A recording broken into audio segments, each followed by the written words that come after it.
Hey guys, it's Yishan here. I am here with another advanced Yugioh Rulings Made Simple. The title of today's video is Can MST Target Itself? Now this is one of the oldest questions in Yu-Gi-Oh ever, one of the original ruling questions. And if we take a cursory reading at MST, we see that it says, target one spell or trap card on the field, destroy it. So I think if you ask any person that's not too familiar with Yu-Gi-Oh, could MST target itself? Right? Could it destroy itself? I think any person would be like, I mean, I think so. Like, I've seen the anime. It seems like you should be able to target yourself. I mean, MST is a spell card, and there's nothing on the card that says it can't target itself. So why not? Although a lot of Yu-Gi-Oh players know that the real rule is that MST cannot target itself. And so I set about trying to find an answer, right? I think it's pretty well agreed upon that MST cannot target itself, especially if you ask experienced old players. They've asked this question in the past and they've gotten an answer of no. But why? Right? Why? Justify it to me, right? Like, let's try to find out the answer. And so that's what this video is about, what this question can teach us about the advanced rules of Yu-Gi-Oh. So one of the most compelling arguments that I have seen for why MST can't target itself is because it has to target a spell and trap card on the field before it's considered activated. Right now, just some basic Yu-Gi-Oh knowledge, or if you don't already, anything that happens before the semicolon of a card, a Yu-Gi-Oh card, has to be done before the card can be considered activated. Whether it's a cost or targeting, that has to be done before the card is activated. So one argument, you might say, Yishan, MST isn't on the field yet because it doesn't have a target. You can't target itself to be considered activated, right? Because you have to be able to target itself before it can be considered activated. Are you guys following my logic here, right? If the card isn't activated yet, then it can't be on the field. And that's a good point. In fact, I would buy that. I would have said, you know what? That's a great argument. I believe you. That must be the reason. And then I thought about it a little bit more. And I said, but wait a second. What if MST is set on the field? What if it's face down and then later flipped face up? Then you can't say that that card is not on the field because it's clearly on the field. I can see it there sitting in my spell and trap zone.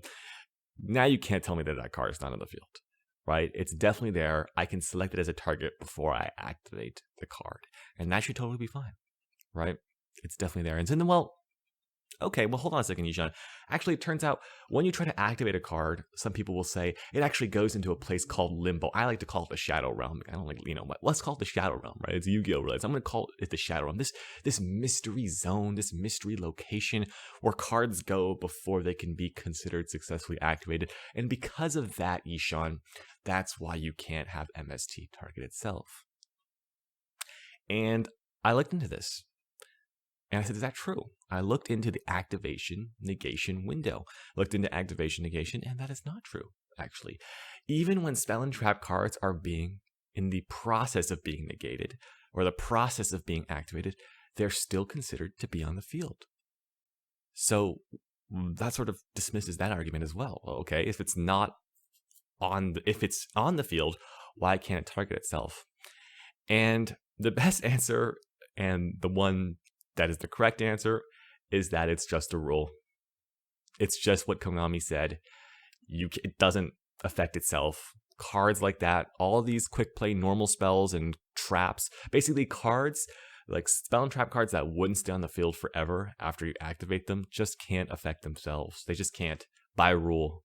And that's the truth. It's literally just what Konami said. And so that got me thinking, wait a second, that's interesting because I think a lot of people have misconceptions about this. So, okay, let's start with the first misconception, which is when you activate a spell and trap card, if its activation is being negated, that means it's not on the field. Not true. Not true. Not true at all. In fact, it's actually the opposite. They are on the field, right? So, for example, they are on the field, but where you might have heard this from is actually when they are negated, once their activation is successfully negated, that is when they're considered to just magically teleport into the Shadow Realm. This is weird, right? And then they get sent to the graveyard. So they're not considered being sent from the field to the graveyard. Let me give you an example of this, okay? So, let's say I activate Magical Meltdown, right? My opponent uses Borreload Savage Dragon to try to negate my Magical Meltdown, so which is fair, right? So it's trying to negate the activation. I say, well, you know what? I want my Magical Meltdown to resolve. I'm going to chain Infinite Impermanence to your Borreload Savage Dragon, right? And then because my Magical Meltdown is on the field, because it's being activated, my opponent can chain Mystical Space Typhoon, okay? My opponent can chain Mystical Space Typhoon, and the card will go from the field to the graveyard.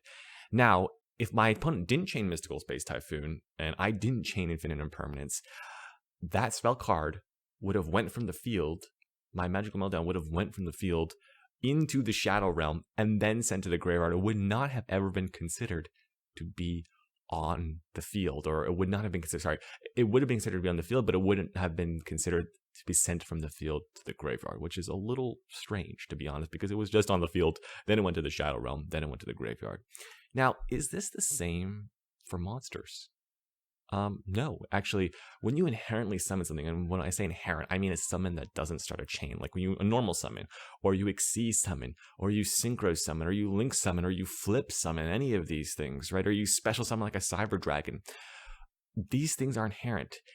And during the summon negation window, which is different from the activation negation window, those monsters are not considered to be on the field, unlike their spell and trap counterparts, which are considered to be on the field until their activation is negated. Now, if a summon is negated, then the monster that was in the Shadow Realm just goes to the graveyard, right? So sometimes it never even hit the field. That's why you can Solemn Warning a card like Denko Sekka, because it's in the summon negation window, it's not technically on the field. Now, this is even true, by the way, with flip summons as well. Even though we can clearly see the monster set right there on the field. I can see it there with my own eyes. It's on the field. Even the moment I flip summon, it actually gets sent to the Shadow Realm, where it lives until its summon is either successful or it gets negated by maybe something like a Solemn Judgment, right? So that is just how it works. It's a little weird, but that's how it's ruled. So for example, I'll give you an example. Let's say I have a Thunder King Ryo, right? And my opponent tries to special summon Red Eyes Darkness Metal Dragon, which is an inherent summon, right? Thunder King Ryo can negate inherent summons with its effect, so I tribute it off, and I try to negate the Red Eyes Darkness Metal Dragon. My opponent would not be able to chain Dragon Maid Tidying to try to bounce the Red Eyes Darkness Metal Dragon to his hand, because that Red Eyes Darkness Metal Dragon is not on the field. It's in the Shadow Realm, and then it's going to go to the graveyard. So that is that, guys. Now, what's interesting to note is that during these activation negation windows and summon negation windows, only things that negate activations in the case of activation negation windows and negate summons in the summon negation windows can be activated as the response to that. But once you activate those, you can activate anything. For example, if in our example with Borreload Savage Dragon, we were able to activate Impermanence after, right? You can chain to that.